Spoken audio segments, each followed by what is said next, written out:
Bom dia, Igor. Tudo bem? Bom dia, Como vai?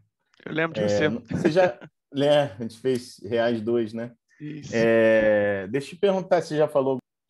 pronto. Isso aqui Eu ajuda estou na... assim, dividindo aqui, que eu estou com uma outra aula batendo com essa, cara. Estou justamente definindo um negócio de horário aqui com a outra professora também. Eu queria saber sobre isso.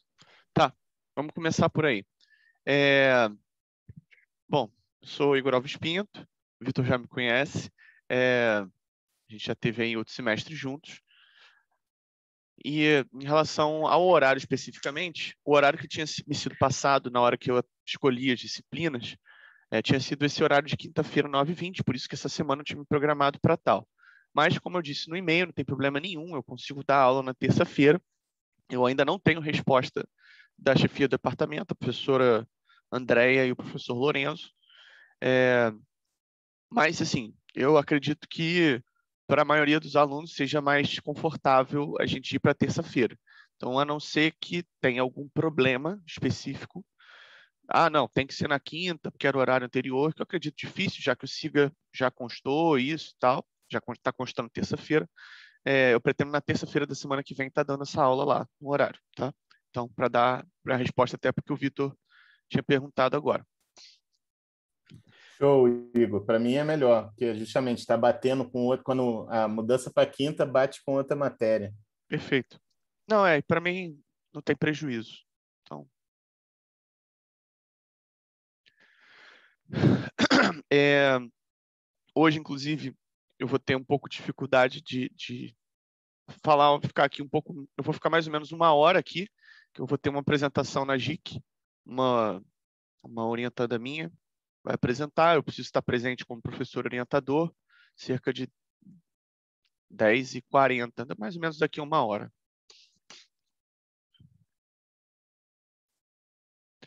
Bom, mas então, continuando, eu sou Igor Alves Pinto, eu sou professor aqui de vocês da matéria, sou professor substituto de Direito Civil. Esse é o meu último semestre como professor substituto aqui na faculdade. É, e aí peguei sucessões, peguei as 2 turmas de obrigações da tarde também, para a gente avançar aí na nossa disciplina. Bom, a Beatriz, que está aqui com a gente, é a nossa monitora. Vou até dar um pin nela aqui. Aí, olhem para ela. A Beatriz é a nossa monitora.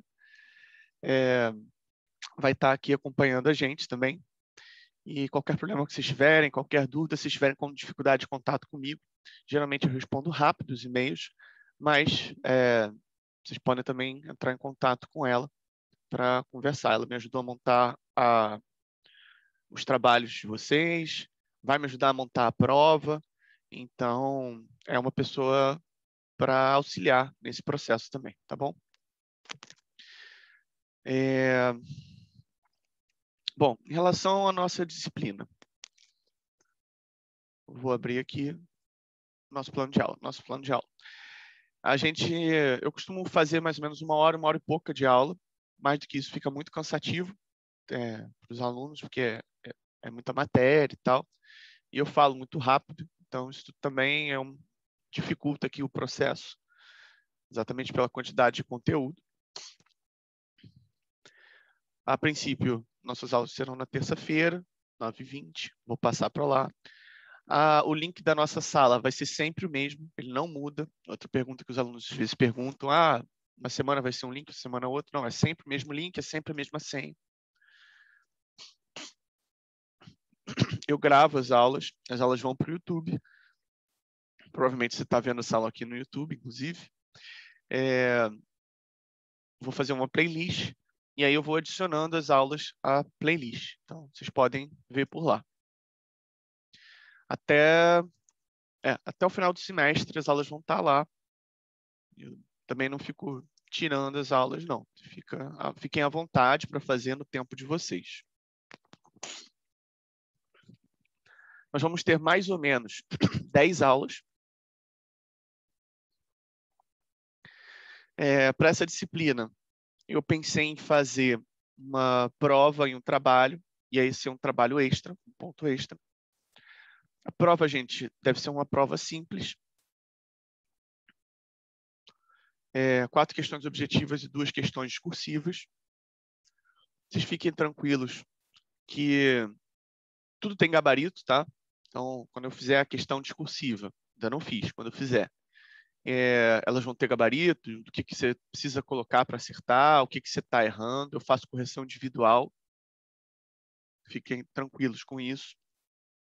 As questões objetivas, geralmente coloco mais questões para que os alunos façam questões objetivas diferenciadas. Então, vamos dizer, eu vou fazer um banco aí de 15 questões. Vocês vão fazer 4 dessas 15. Então, na hora que você logar no Google, na hora que você for fazer a sua prova lá no Google Forms, você vai ter acesso a 4 questões que não necessariamente serão as mesmas 4 questões da pessoa que vai fazer a próxima prova. Obviamente, são questões do mesmo nível de dificuldade, provavelmente das mesmas matérias, do mesmo campo de matérias dentro da nossa disciplina, mas eu tive um resultado melhor fazendo assim, dessa maneira, em relação aos últimos semestres, tá?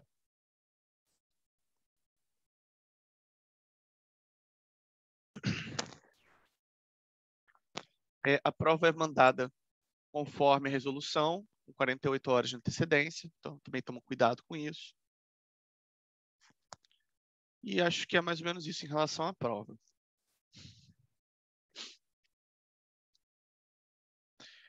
O trabalho extra, pessoal.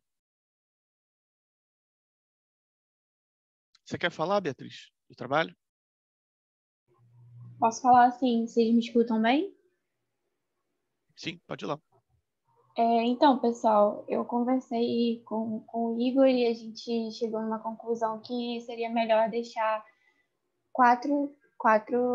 três temas em aberto para vocês poderem falar no trabalho extra. E é um trabalho simples, a princípio, vocês precisam fazer 4 páginas, sem contar a capa e referências. E aí vocês podem escolher entre os temas de famílias simultâneas e redes familiares, a sucessão do cônjuge e do companheiro no Código Civil, e o que é herança digital e como funcionaria. Então, vocês teriam esses 3 temas para poder falar, e também, além de falar, vocês também precisariam citar no mínimo 2 jurisprudências no trabalho para poder fundamentar. Eu acredito que seja bem tranquilo. Eu dei uma pesquisada também sobre os temas já e achei coisas bem interessantes, bem legais. Se vocês tiverem dificuldades em pesquisar jurisprudência, principalmente que eu sei que é mais complicado no início, podem falar comigo, eu auxilio vocês. Estou aqui para poder ajudar e somar mesmo, para ser um período tranquilo, sem maiores dificuldades.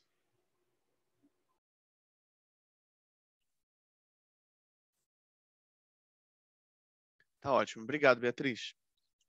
Então, são esses temas, vamos trabalhar com esses temas, e vocês vão mandar por e-mail e eu faço a correção de todos eles, envio de volta para vocês corrigidos e tal, tá bom?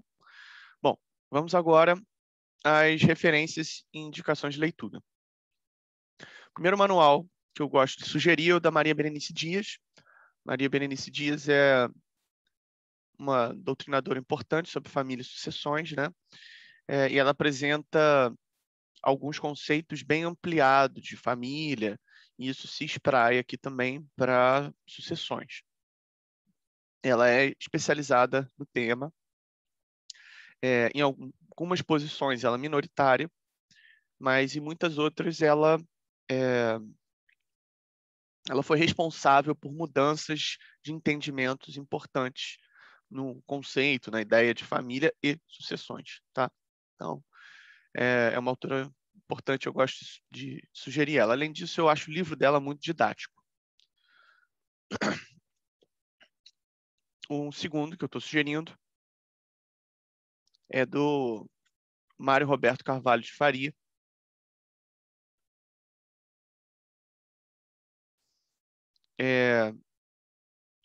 Ele e a Cláudia de Almeida Nogueira são quase clássicos assim na disciplina, né? E novamente tem uma linguagem bem tranquila de entender.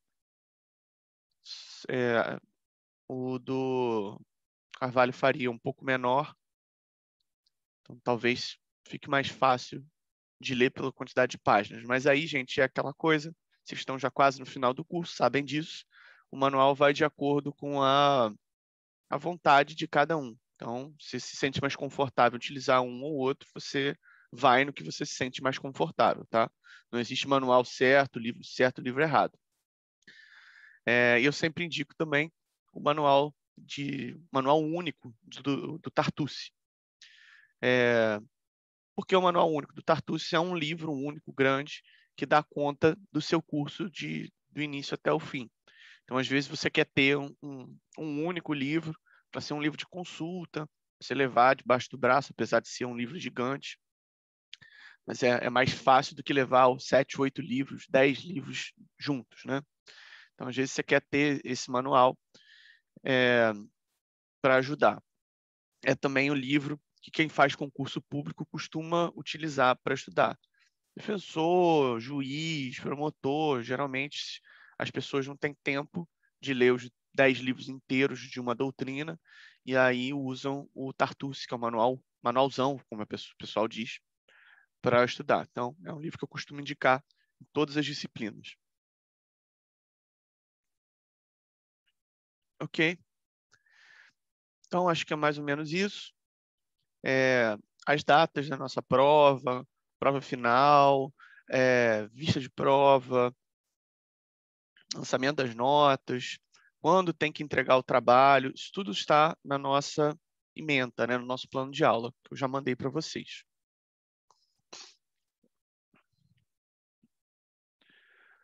Dito isso, acho que a gente pode começar a nossa matéria. Igor, posso tirar uma dúvida? Claro, por favor. Aqui no plano de aula está dizendo que a prova vai ser enviada com 48 horas de antecedência. Perfeito. 48 horas do dia 20, antes do dia 20 de maio, é isso? Isso. Ah, entendi. Beleza. Nada. E aí para ser entregue no dia 20 de maio. Isso, exatamente. Até o dia 20 de maio. Né?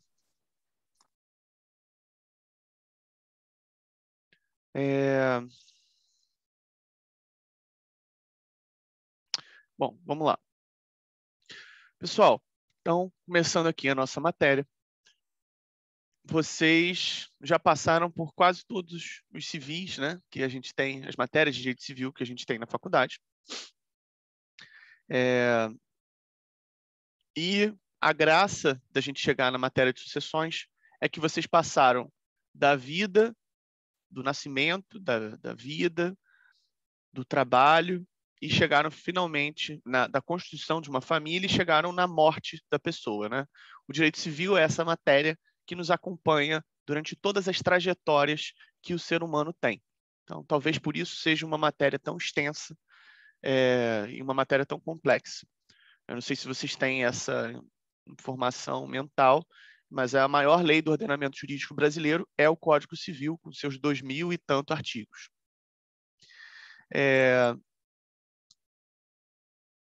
Sucessões é uma matéria que é muito próxima de direito da família, tá? Espero que vocês tenham tido uma boa disciplina de direito da família, que a gente vai usar bastante os conceitos da disciplina passada para avançar aqui. Então, assim como obrigações está muito ligado à parte geral, contratos em espécie, obviamente, a parte geral de contratos, reais 2 a reais 1, sucessões está muito ligado à família também. E aí, na aula de hoje, até por conta do tempo reduzido, por conta da GIC, como eu comentei agora há pouco com vocês, eu queria fazer um apanhado geral com vocês da disciplina, que eu sinto que isso tem ajudado os alunos nessa matéria. Então, como é que isso funciona? Eu vou falar um pouco dos conceitos gerais da disciplina, e depois a gente vai trabalhar esses conceitos com um pouco mais de calma ao longo da disciplina, tá bom? Primeira coisa, aonde a gente encontra essa ideia, esse conceito das sucessões? O fundamento dessa disciplina, pessoal, está na nossa Constituição, tá? Então, segundo a doutrina mais clássica possível, né, que é o Clovis Bevilacqua, um dos autores do Código passado, o direito das sucessões seria aí vamos ao conceito, conjunto de normas e princípios, segundo o qual se realiza a transmissão do patrimônio de alguém para depois da sua morte. Gente, conceito muito simples, conjunto de normas e princípios, segundo o qual se realiza a transmissão, você está transmitindo, você está dando para alguém. Você vai transmitir o quê? O patrimônio de uma pessoa, de alguém, para depois da sua morte.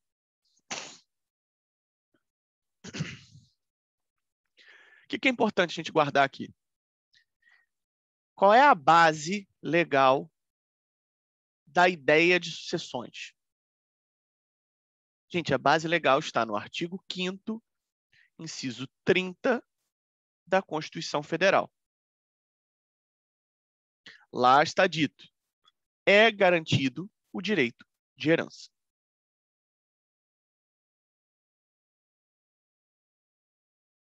Então, gente, no Brasil, o sistema que é adotado em relação às sucessões, a heranças, é chamado de sistema da divisão necessária.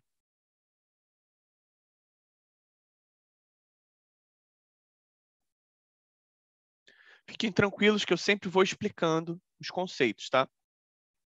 Sistema da divisão necessária está previsto no artigo 1789. Vou colar o artigo aqui no chat para vocês.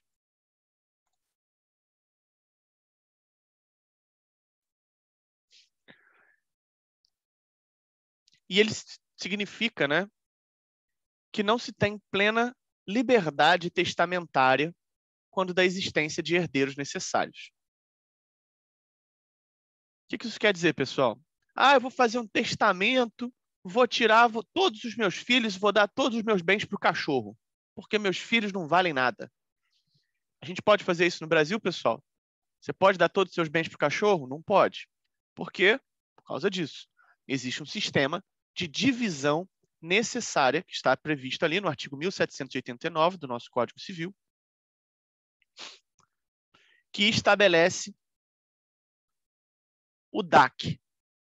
O que é o DAC, gente? DAC.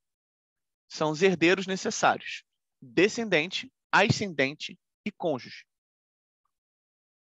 Ou, segundo Sérgio Moro, cônjuge.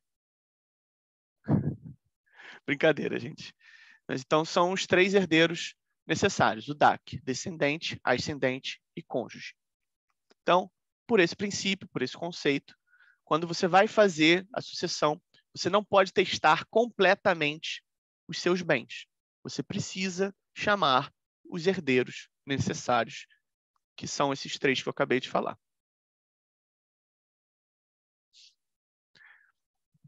Já vamos avançar aqui, porque, como eu disse para vocês, a minha ideia hoje é passar os conceitos centrais, quase uma espécie de revisão da matéria que vocês ainda não deram, mas é só para vocês terem essa ideia geral da disciplina, para depois a gente ir aprofundando, porque tem muitas regras específicas nela, tá?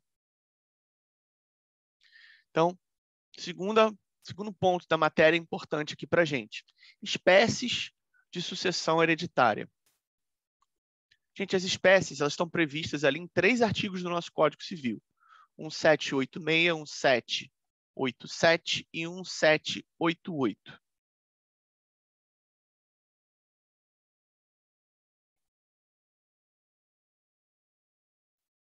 Vou mandar eles aqui no chat.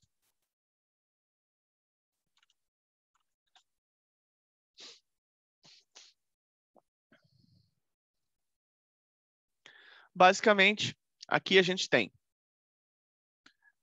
a sucessão testamentária e a sucessão legítima. Gente, sucessão testamentária, como diz o nome, é aquela feita com testamento. Então, é aquela que é regida, para usar um termo técnico, por um negócio jurídico especialíssimo, chamado testamento.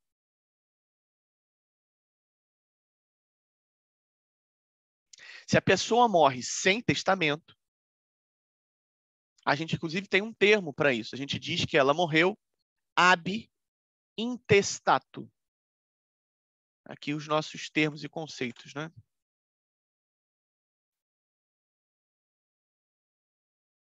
Inclusive, pessoal, se em algum momento vocês forem abrir inventário extrajudicial, uma das coisas que a pessoa tem que fazer é procurar se a pessoa tem testamento no nome dela. Você não pode abrir um inventário sem essa busca de testamento. Você vai lá no cartório, paga uma grana e procura o testamento no município do falecido, do decúbito. Do falecido não, do falecimento. Bom, pessoal, legítima.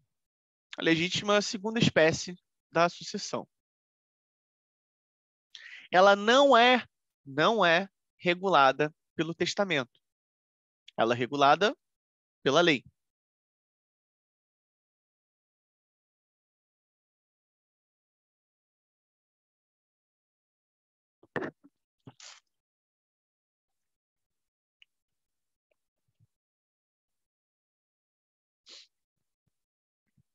Lembrando, pessoal, e isso a gente viu lá em contratos, que não é possível ter contrato que tenha por objeto herança de pessoa viva. Isso tem, inclusive, um nome, tá? Chamado Pacta Corvina.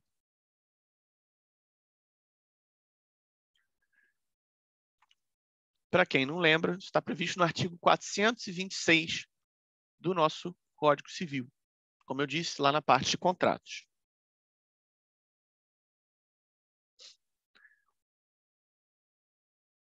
Então, entenderam aqui? Nós temos duas espécies de sucessão hereditária. A testamentária e a legítima.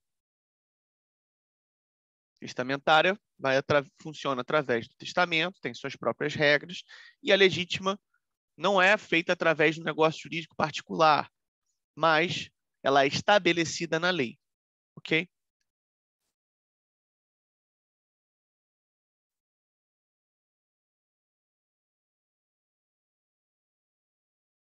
Próximo tópico, pessoal.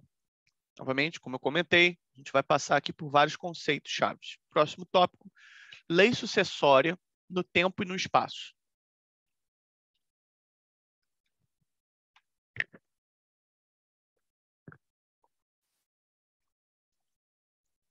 A sucessão, pessoal, como está prevista no artigo 1785 do nosso Código Civil, ela é aberta no lugar do último domicílio do falecido.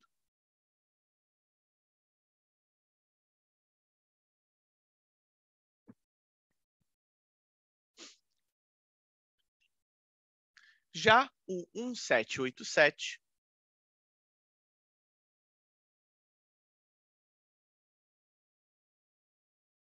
estou mandando os artigos todos aqui no nosso chat.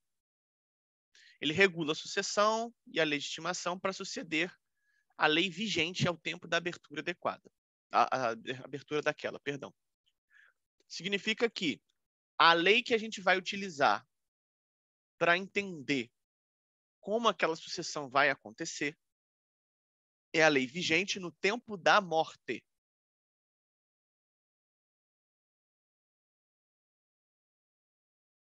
Uma dúvida muito comum que eu recebo como advogado é: a pessoa falece em 90. E aí a família demora muitos anos, 10 anos, para fazer, para abrir inventário, procedimento. O que você vai utilizar nesse momento? Gente, você vai olhar sempre para o momento da morte, ok? Para entender como é que vai se dar a sucessão em si. Próximo tópico, pessoal. Esse aqui é um dos mais importantes da nossa disciplina. É o princípio da Sazine.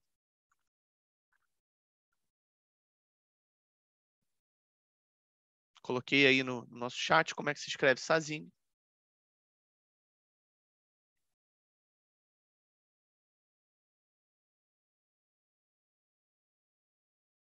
Então, seguindo a linha do doutrinador Francisco Carralho,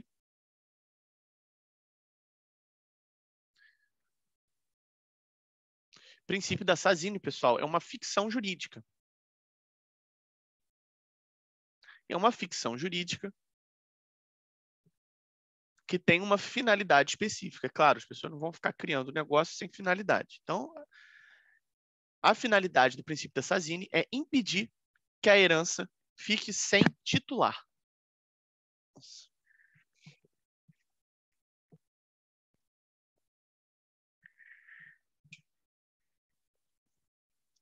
O que isso quer dizer na prática?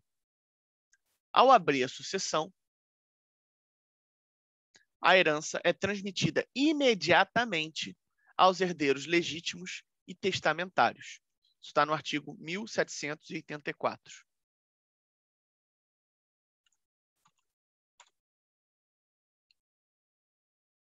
Inclusive, pessoal, falando aqui de coisas práticas, quando uma pessoa falece, a gente abre o processo de sucessão dela, o correto é você fazer, inclusive, declaração de imposto de renda do espólio. Quando você vai fazer a sua declaração de imposto de renda, se você estiver recebendo algum valor, alguma coisa assim, você vai fazer primeiro no seu nome e você vai fazer em nome do espólio também.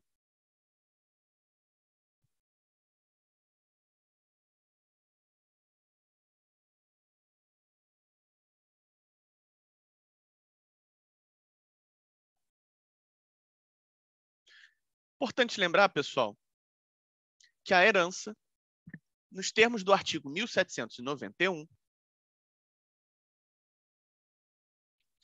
enquanto se processa o inventário, ou seja, enquanto o inventário está rolando, está acontecendo, a herança ela é indivisível, pessoal.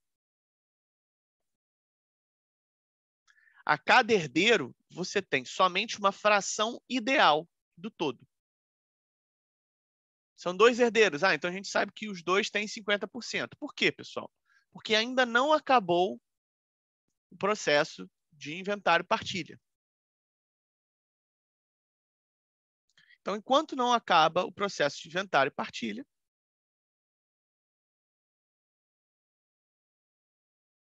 obrigado, Beatriz. Enquanto não acabar o processo de inventário e partilha, todos têm a herança completa, vamos dizer assim. A única coisa é uma fração ideal, mas você não pode nem dispor dessa fração ideal, ok?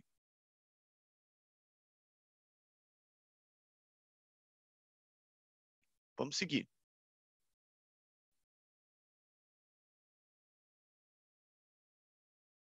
Aceitação e cessão da herança.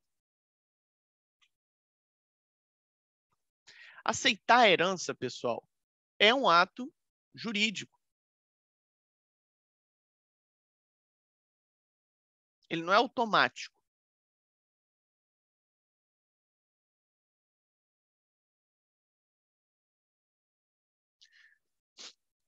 Então, a aceitação é um ato jurídico pelo qual o herdeiro confirma o recebimento da herança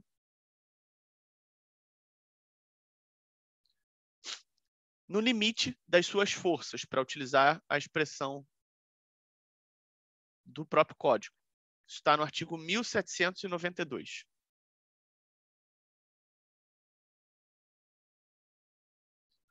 Ou seja, pessoal, o herdeiro não pode responder além do limite deixado como herança. Vamos entender isso aqui? A pessoa faleceu, deixou R$1.000 num banco, mas deixou R$2.000 de dívida. Você pode herdar a dívida, pessoal? Não, você herda a dívida de acordo com o patrimônio que você recebeu. Se a pessoa deve 2.000 e tinha 1.000, você vai receber os 1.000 e vai pagar 1.000. Você não vai pagar 2.000 porque você não recebe, você não arca com a dívida. Tá bom?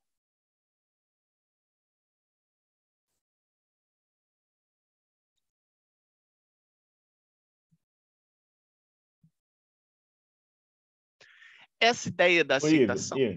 Oi. então, quer dizer, mesmo o herdeiro necessário, ele tem que manifestar o desejo de receber a herança, é isso? Eu vou falar disso agora. Ah, Peraí que tá. eu vou responder sua pergunta, perdão.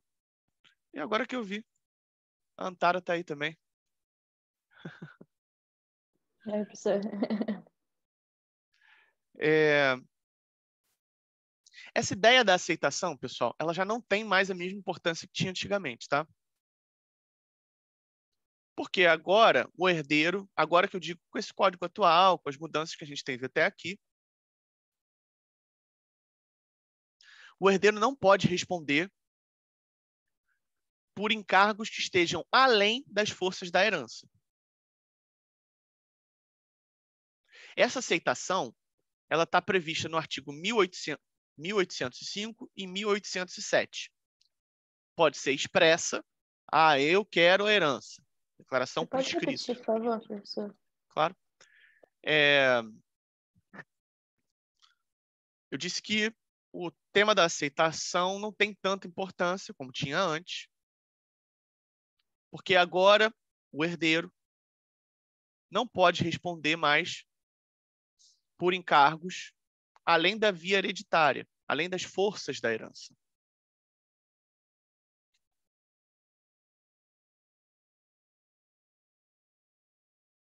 Obrigada. E aí vamos entender um pouco a ideia da aceitação. A aceitação da herança está ali no artigo 1805 e 1807.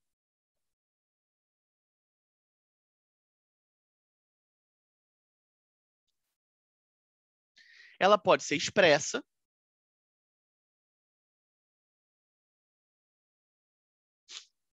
através de uma declaração escrita, eu quero, eu aceito. Ela pode ser tácita. Como assim uma aceitação tácita? Decorre do comportamento que o herdeiro vai ter. Se vocês estão discutindo se uma casa vai ser de uma pessoa ou de outra, e aí a pessoa se muda para casa e começa a morar na casa, tacitamente se entende que ela está aceitando aquela herança. Ou presumida. O que seria presumida, pessoal? Aí até respondendo a pergunta. Quando você provoca uma pessoa interessada a se manifestar pela aceitação ou não da herança. E aí, cara, você vai querer ou não vai querer a casa? Vai querer ou não vai querer o dinheiro?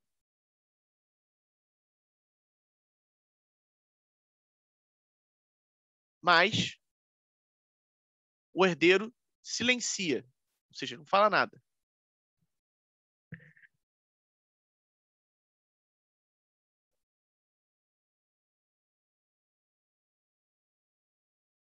E nesse caso, pessoal, vamos aos artigos.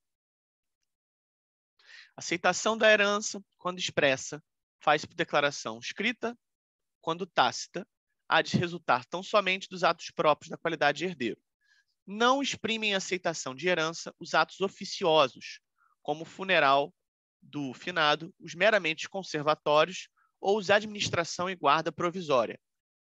Isso aqui é basicamente dizendo que o fato de você cuidar dos bens da pessoa, o cuidado funeral, não podem ser considerados como um ato de aceitação de que você está interessado na herança em si. Tá?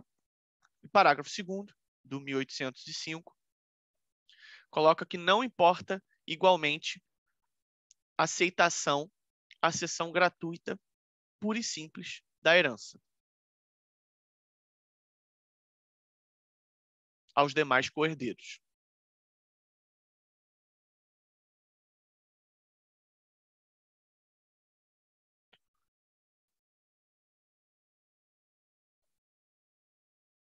O 1807, o interessado em que o herdeiro declare se aceita ou não a herança, poderá, 20 dias após aberta a sucessão, requerer ao juízo prazo razoável, não maior a 30, para nele se pronunciar o herdeiro, sob pena de se haver a herança por aceita.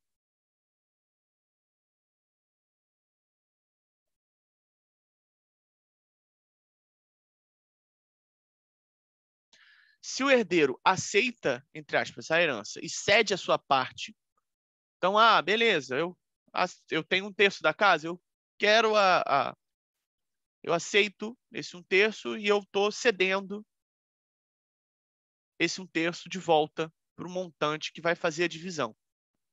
Na verdade, a gente chama isso de renúncia. Por quê? Porque, vamos dizer que você tem uma casa e 3 herdeiros. Você como um desses 3 herdeiros, recebe o seu 1/3, devolve não para um dos seus irmãos, vamos dizer que sejam 3 irmãos, mas devolve para o todo, devolve para o bolo. Nesse caso, a gente chama isso de renúncia. Você está renunciando. Aceitou para renunciar. Por que isso é importante, pessoal? Porque quando você aceita para renunciar, você paga imposto. E para o Estado, isso é muito importante. Tá? Nada aqui é por acaso. Tem certas coisas que a gente estuda aqui na nossa disciplina que parecem... mas para que o cara aceita para renunciar? Porque aí, nesse caso, como ele aceitou, ele está recebendo o bem determinado, e aí ele paga o ITD, o Imposto de Transmissão. Tá? Por isso que é importante. Então, mesmo o processo de renúncia é um processo que acaba incidindo o imposto. Mesmo processo de doação, não sei se vocês sabem, mas o ITD ele incide por igual também entre a doação. Eu vou receber, mas eu quero doar, eu não quero vender, eu não quero nada, eu não quero esse bem, eu não gostava da pessoa. Ainda assim você vai pagar o bendito do ITD. Tá? A própria lei, inclusive, coloca como igual esse tipo de coisa. Fala, Felipe. Igor, tudo bem? Tudo bem. Eu tenho uma dúvida. Em tributário, assim, já faz muito tempo, né? Quando a gente estudou esse imposto de transmissão, né, causa-morte, doação, eu não sei se eu me lembro vagamente, mas quando a pessoa renunciava, não queria algum bem, ela pagaria na aceitação e depois na doação para os outros herdeiros, assim, pagaria tipo, como se fosse 2 vezes, né? Não a pessoa, mas teria uma na aceitação e outra na doação, assim, faz sentido? É isso aí mesmo? É porque eu não lembro mesmo. Não, assim, vamos lá. Eu estou, inclusive, fazendo... Meu pai faleceu recentemente. Eu estou, inclusive, fazendo o processo de inventário do meu pai. E a gente só paga esse imposto uma vez. Você paga o imposto na hora que você vai fazer a transmissão. Até porque, como eu disse para você, pena que eu não estou com um artigo aqui para te dar, mas aí não tem problema. Na próxima aula, na terça-feira, eu trago o artigo para você, que é o artigo que equipara as duas... o imposto, né, de transmissão. De toda maneira, não é minha área de especialidade de direito tributário, mas estou comentando com vocês só para vocês entenderem por que você recebe para renunciar, para devolver. E o outro ponto central disso aqui é que se você ceder a um herdeiro determinado, ou seja, você não devolveu o bolo, você devolveu para o seu irmão X, que você gosta mais. Nesse caso, que você tem a doação para uma pessoa específica, aí a gente tem a dupla incidência tributária. Entendeu? Uma coisa é, recebi, não quero, devolvi para o bolo, para o todo. Ou seja, renunciei, pagou o imposto uma vez. Recebi, estou cedendo para alguém. Nesse caso, pagou o imposto 2 vezes. Porque você está cedendo uma cota hereditária. Não, era isso mesmo. Que, no caso, o professor de tributário não entrou nesse mérito de devolver para o bolo, porque não era sucessões, né? Sim, sim. Mas, basicamente, se você recebesse uma herança Aí você, não quero saber dessa casa não, desse dinheiro, dessa pessoa, não quero saber de nada. Então você teria que, assim, doar, né? Destinar aquele bem, aquele patrimônio. Então você pagaria nessa transmissão da herança e depois você pagaria na doação. Isso. É isso.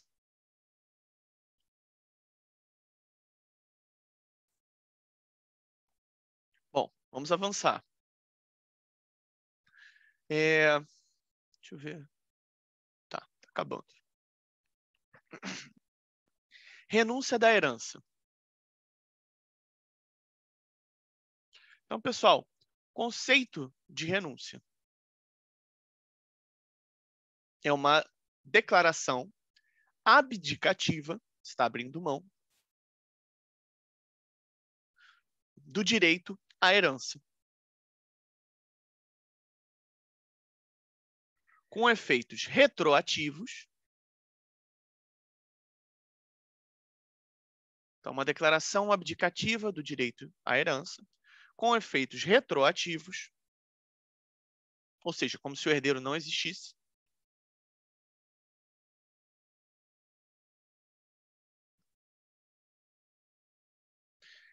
E é por isso que os herdeiros do renunciante, é por isso que os herdeiros do renunciante não herdam por direito de representação.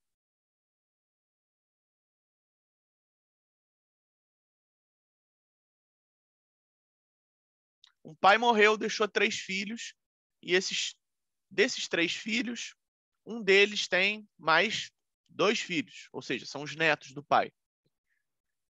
Se esse que tem os 2 filhos renuncia, você chama os netos para receberem o nome dele? Não. Eles não herdam por direito de representação, tá? Tem outras coisas mais específicas, outras hipóteses, se todos renunciarem e tal, mas aí a gente deixa para um segundo momento. Só queria que vocês pegassem essa ideia do conceito de renúncia. Direito de representação, que eu acabei de falar para vocês. Direito de representação, gente, está previsto ali no 1851, artigo 1851.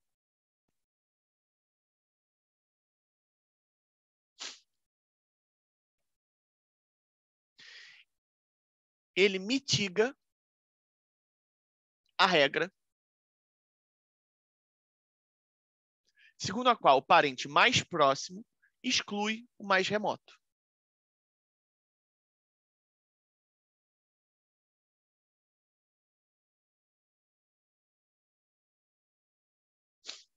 Ele acontece quando o herdeiro é pré-morto em relação ao de cujus. Ou seja, gente, quando o filho faleceu antes do pai, beleza? Dentro desse exemplo hipotético. Nesse caso, a cota dele cabe aos descendentes, que vão herdar por estirpe. Como assim herdar por estirpe, gente? Se são 3 filhos, no exemplo que eu dei aqui agora, um dos filhos faleceu e deixou outros 2 filhos, ou seja, os netos. Esses netos vão receber os 2 juntos, 1/3 que o pai tinha.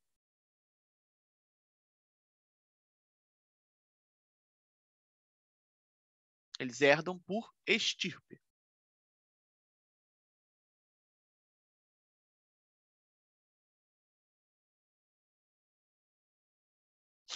Lembrando, pessoal, que esse direito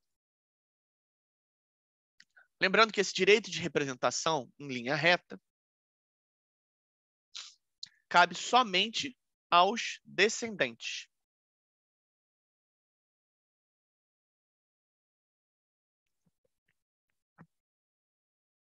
Você pode repetir, por favor, professor? Uhum. Lembrando, gente, que esse direito de representação que a gente está apresentando aqui, na linha reta, pai, filho, avô, etc. Cabe somente aos descendentes.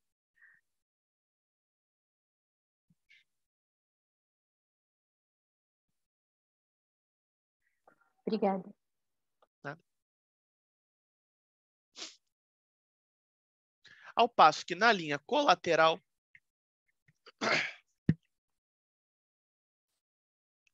só existe quanto aos sobrinhos.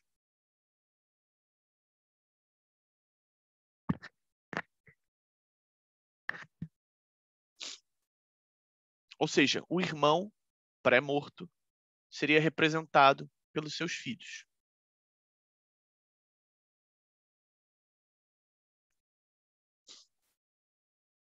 Vocês vão encontrar essas regras no artigo do 1851 ao 1856.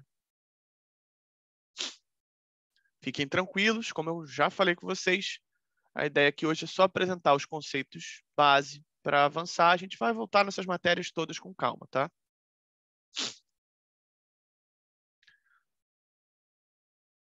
Próximo e último tópico aqui desse pupurri muito doido. Legitimidade para suceder.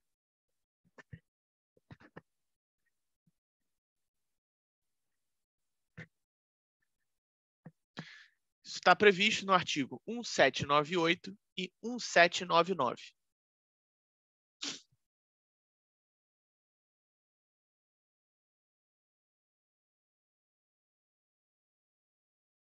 Então, gente, de uma maneira genérica, o artigo 1798 coloca que se legitimam a suceder as pessoas nascidas ou já concebidas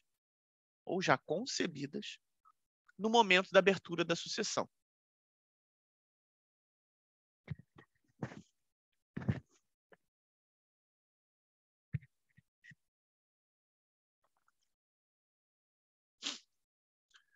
Lembrando, né, gente, aquela lá de parte geral, concebidas, teoria do concepturo.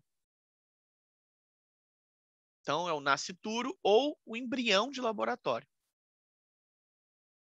Tem, inclusive, um enunciado da terceira jornada de Direito Civil, o enunciado 267. Aqui, ó.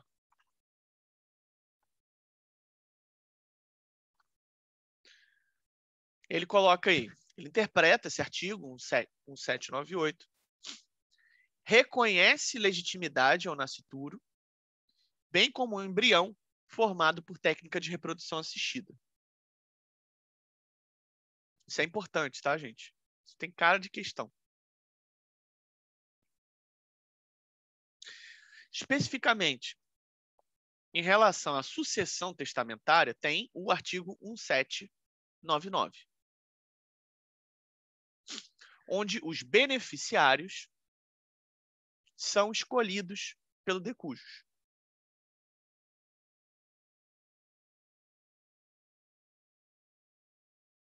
Eles também podem ter capacidade para suceder as pessoas jurídicas e até uma prole eventual. Vou explicar.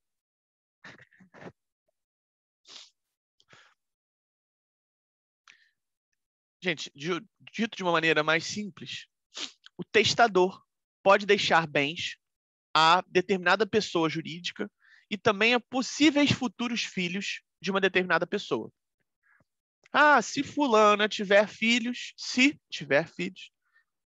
prole eventual, eu quero que ela receba X bens.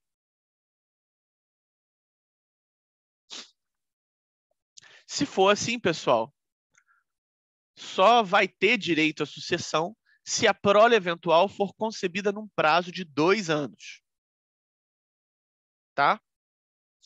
Isso está no artigo 1800, parágrafo 4º, esse prazo de 2 anos.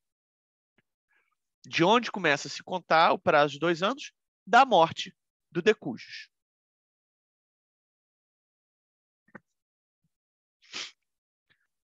Enquanto não ocorre o nascimento, a herança fica sob os cuidados de um curador.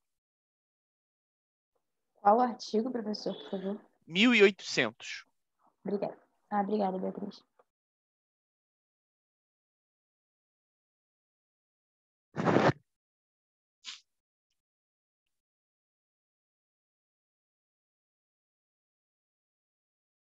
Bom,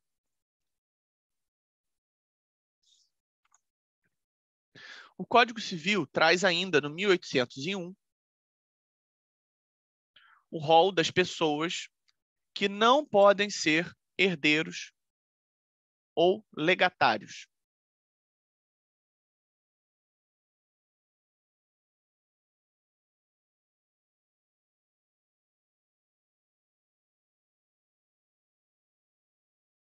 Então, nesse artigo, no 1801, no inciso 1, 2 e 4, o legislador apresentou lá uma preocupação de excluir dos possíveis beneficiários todas as pessoas que, de alguma forma, participaram na elaboração do testamento. Gente, isso é muito claro.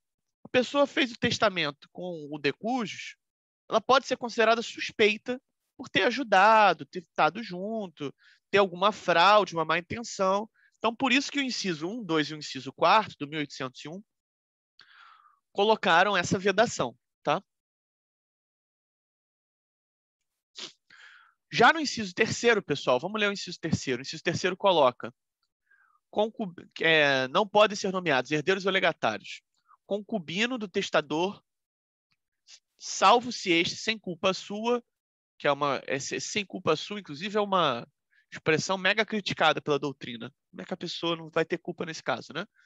Estiver separado, de fato, do cônjuge há mais de 5 anos. Então, pessoal, esse inciso 3º tem um objetivo de proteger a família, não permitindo que o testador casado beneficie sua concubina, que é um termo horroroso, né? Mas, enfim.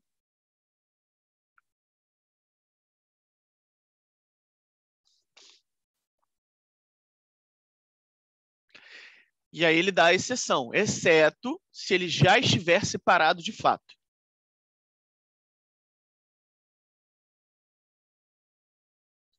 Ah, professor, minha avó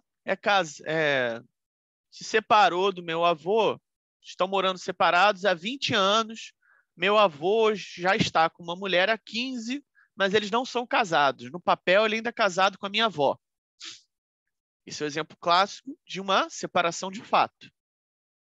Se aplica aqui.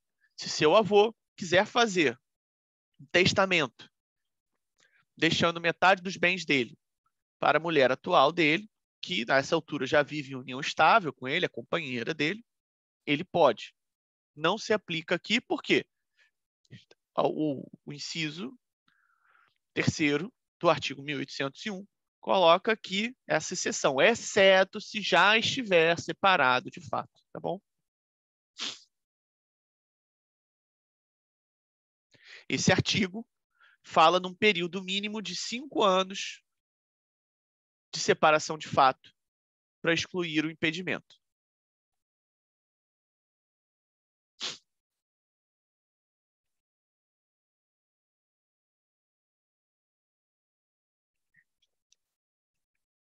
Entretanto, pessoal, o artigo 1723 e o artigo 1830, 1723 e 1830,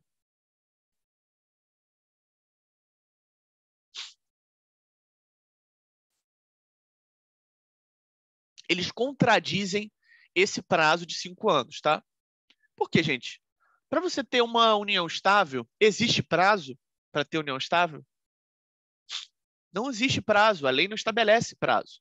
Se você passa 1 mês com a pessoa com a intenção de constituir família, você pode ter uma união estável. Se você passa 4 anos e meio, também pode ter uma união estável. Ok? Então, a jurisprudência ela tem desconsiderado esse prazo de 5 anos. Sobre qual argumento? De que é um prazo excessivo. Basta comprovar que há uma separação de fato. Comprovou que as pessoas não estão mais juntas, falando num português mais comum. Comprovou que não estão mais juntas, pronto. Valeu, galera. Um abraço. Está resolvida a situação.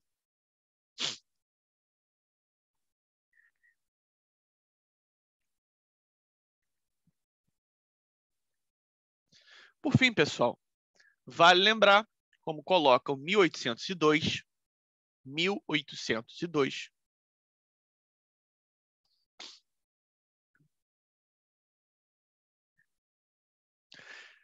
que também é proibido, é vedada, a nomeação de um beneficiário que seja parente em linha reta, irmão, cônjuge ou companheiro de qualquer das pessoas impedidas no artigo 1801. O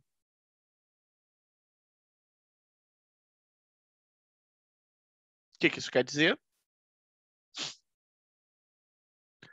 Eu não posso deixar para... Vamos usar o exemplo da concubina. Eu não posso botar fazer o testamento para ela. Não posso? Então tá bom, então vou botar para o irmão dela. O irmão dela é muito amigo dela, ele recebe e depois dá tudo para ela. Entenderam? A ideia aqui é tentar evitar a fraude. Burlar esse sistema que o código está fazendo para proteger, pelo menos na ideia do código, né, a entidade familiar. Eu sou muito crítico a esse tipo de postura. Eu estou fazendo uma tese de doutorado que critica isso aqui, inclusive, tá, gente?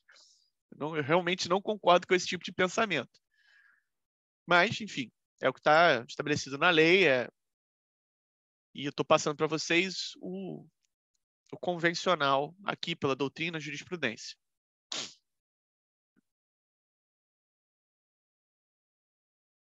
A única exceção, pessoal, é se esse testamento for feito em benefício do filho, da concubina, da pessoa que você tem um relacionamento, quando esse filho também for filho do testador.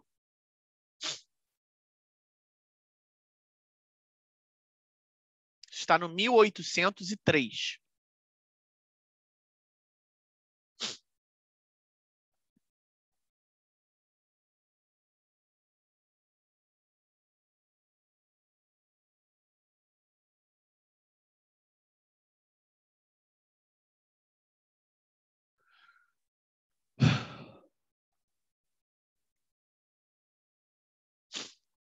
Bom, aqui a gente encerra essas considerações iniciais.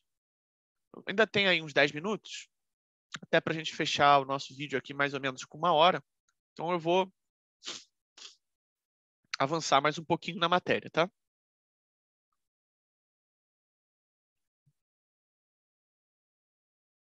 Deixa eu só verificar.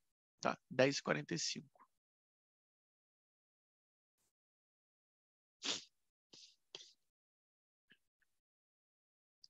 Então, gente, voltando para o iniciozinho da nossa matéria.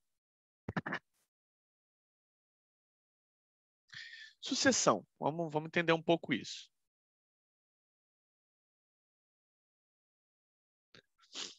A ideia de sucessão, pessoal, é a ideia de substituição.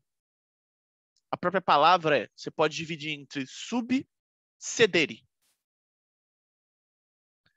Você vai substituir alguém ou alguma coisa. Não é um fenômeno exclusivo do direito das sucessões. A gente tem essa substituição do sujeito ou do objeto de uma relação jurídica. Em princípio, toda relação admite a sucessão do sujeito. Estabelecemos uma relação jurídica. A princípio, gente, você pode trocar a pessoa que está ali dentro dessa relação jurídica. Você pode suceder ela, ok? Só não pode quando, vocês já estão cansados de saber, quando a gente tem uma relação personalíssima. Fez o contrato para o Olodum tocar na sua casa, só pode o Olodum tocar na sua casa. Artista é sempre um bom exemplo de relação personalíssima. Substituição de um objeto de uma relação jurídica. É o que a gente chama de subrogação real. Por exemplo, está ali no artigo 1717.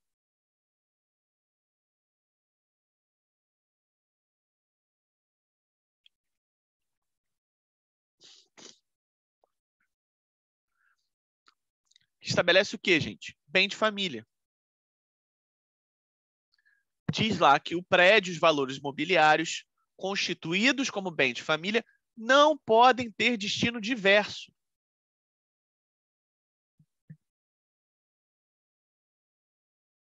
Você não pode mudar o destino do objeto. Estamos falando aqui de substituição do objeto.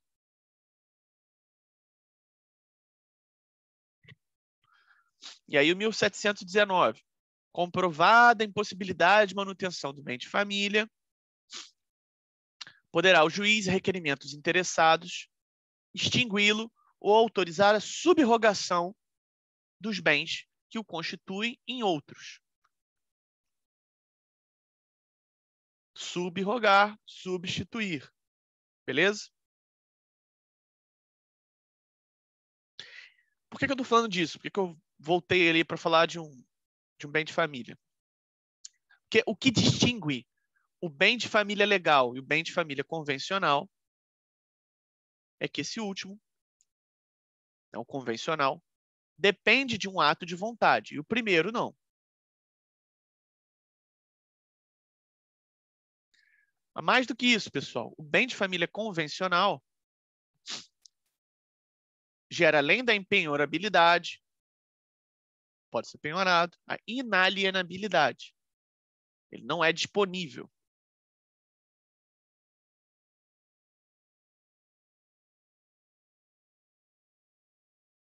A diferença é que, ainda assim, pode-se pedir ao juiz que esse bem seja substituído. Ou, se vocês quiserem ir até o final, sucedido. Tá bom?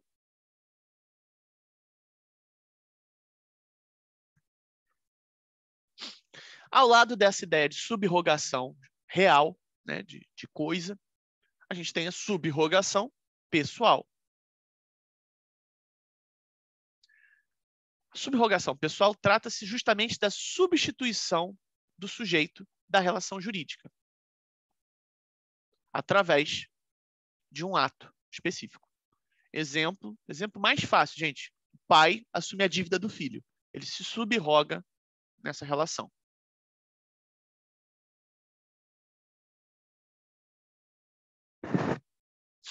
Importante, gente, que a gente só está falando, nesse caso, de subrogação pessoal por um ato entre vivos. Intervivos, para usar o termo mais técnico.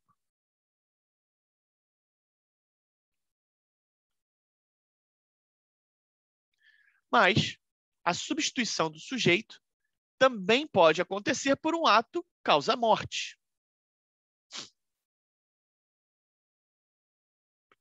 Quando for um ato causa-morte, aí estaremos falando do direito das sucessões.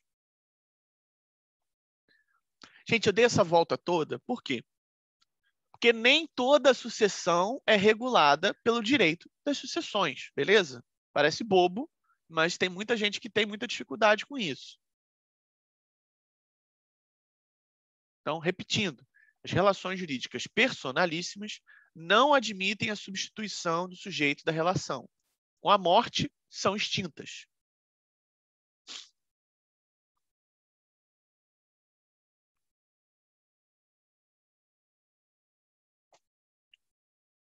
Um exemplo de relações personalíssimas, aquelas que estão ligadas aos direitos da personalidade.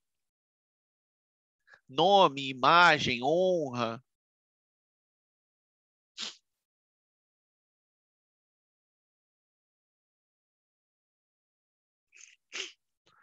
Assim, a princípio, somente as relações patrimoniais vão servir como base da nossa disciplina de direito às sucessões.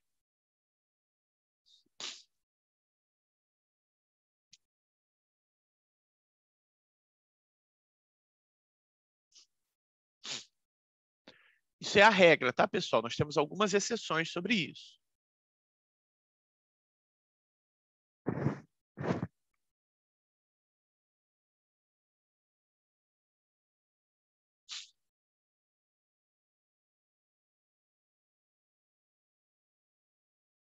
Beleza. Terminologia. Vamos entender aqui um pouco que quando a gente fala de autor da herança, sucessor, herdeiro. Gente, o que é o autor da herança? O autor da herança é o que a gente chama de cujus. De cujus. C-U-J-U-S.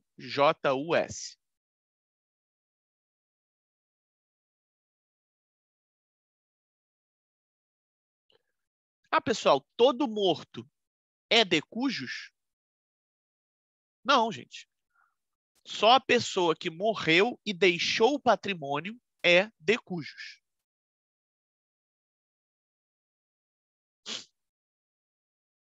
Cá entre nós, na prática jurídica, chama-se todo mundo que morreu de decujus, tá?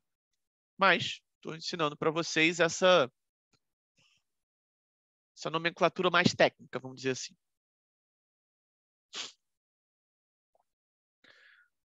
Quem é sucessor?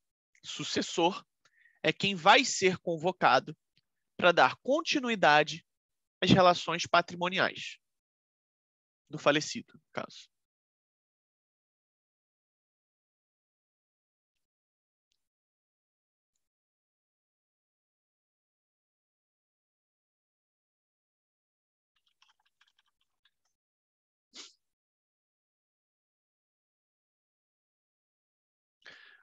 Sucessor, pessoal, é gênero.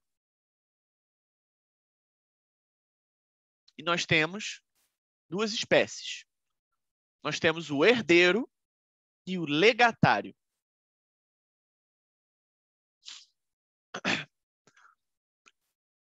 Pessoal, o que é herdeiro? O herdeiro é o sucessor a título universal.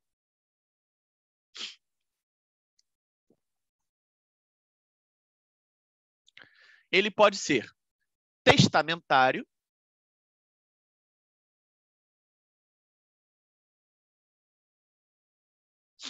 ou seja, é um herdeiro que tem direito à herança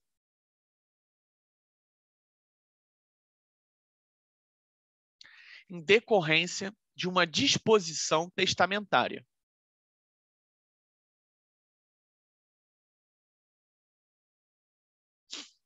É diferente do legatário, que eu já vou explicar.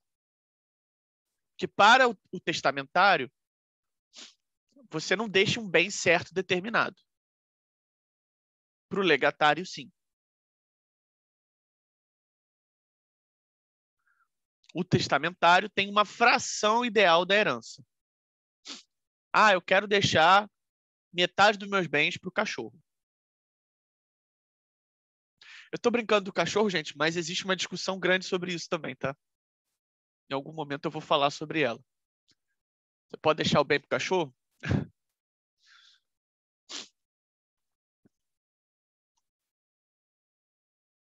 Mas entendo aqui que o testamentário ele recebe 1/3, metade, 1/4, etc.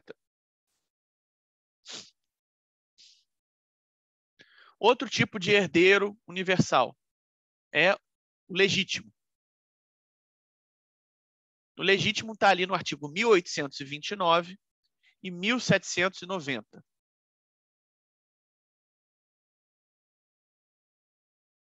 Quem é o legítimo, gente? O legítimo é o sucessor pela força da lei. É a lei que está mandando.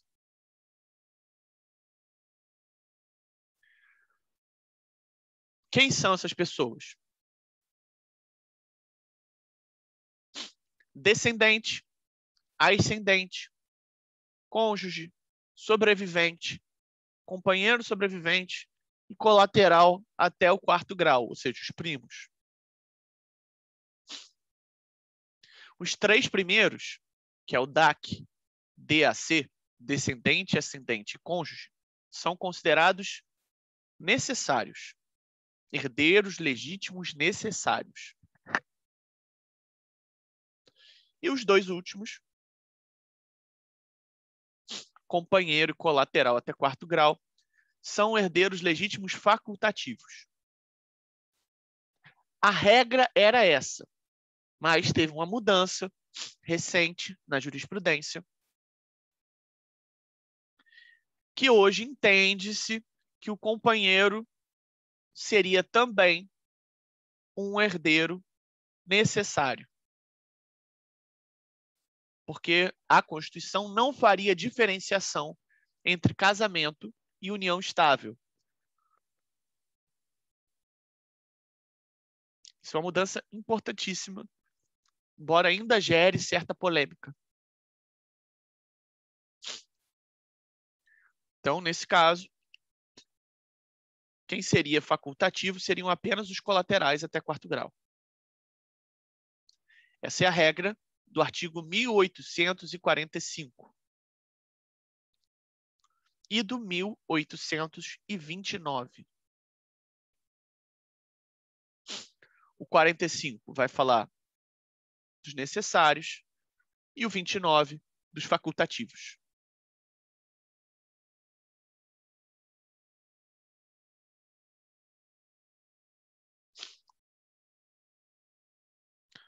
Por fim, pessoal, legatário. Legatário é uma figura que eu ainda não comentei aqui com vocês.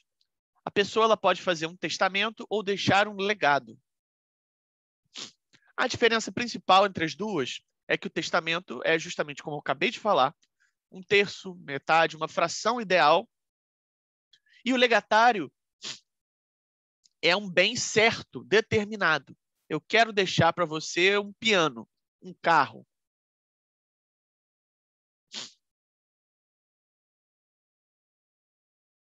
Ok? Depende também de testamento, tá? Se não tem testamento, não tem legatário.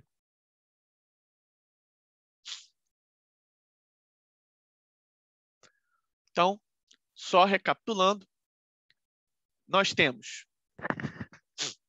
o autor da herança, que é o decúdios. Nós temos como sucessores o herdeiro.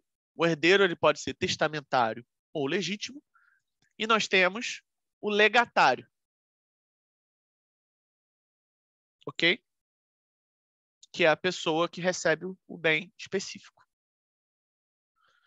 Bom, nós vamos parar por aqui hoje. Na nossa próxima aula, a gente vai voltar falando um pouco da legítima.